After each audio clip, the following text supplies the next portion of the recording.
আর কোনোদিন তুই আমার চোখের সামনে আসবি না। কই যাও? তুমি কই যাইবা সেটাকে আমি কই দেবো, সামনের দেশে দাও। আরে আমি ভাবছি, কি ভাবছি যে বিয়ের পরে তুমি চালাক হয়ে যাবি।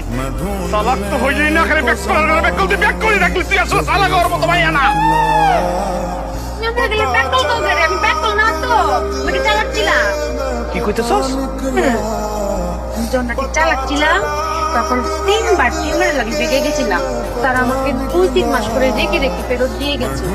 অনেক বুদ্ধি কাটিয়ে ভেবেছি যে আমার আর চালাক টাকা যাবে না, তুমি ব্যাক করে তোর সাথে আমি দিয়ে দিচ্ছি।